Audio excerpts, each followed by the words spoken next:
بسم الله الرحمن الرحيم الحمد لله رب العالمين والصلاة والسلام على رسول الله إلهي وكلدي مهدله مدحوينها جمهورية الصومال مدن عبد الرحمن محمد عبد الله عرو iyo wafdi balaarin oo hogaaminayo ayaa maanta oo ay taariikhdu tahay 28 bishii lixaad 2025 waxay safar shaqo oo qaadan doona dhowr cisho ay ugu socdaaleen dalka Qatar magaalada Doha kadib markii uu madaxweynuhu martiqaad rasmi ah ka helay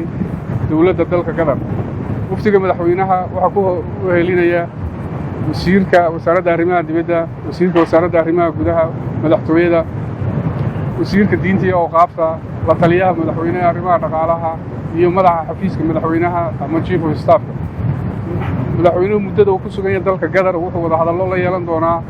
madaxda sare ee dawladda dalka Qatar isagoo kala hadli doona arrimaha amniga dhaqaalaha iskaashiga iyo wax wada qabsiga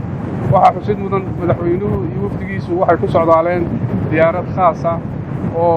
geyn doonta biidmillaah dalka Qatar madaxweyne Cabdiraxmaan Ciise wuxuu noqonayaa madaxweynihii ugu horreeyay ee dalka Qatar ku taga safar shaqo waxa ka go'an inuu dardargeliyo siyaasadda arrimaha dibadda dariiq kasta iyo hilin kasta oo loo mari karo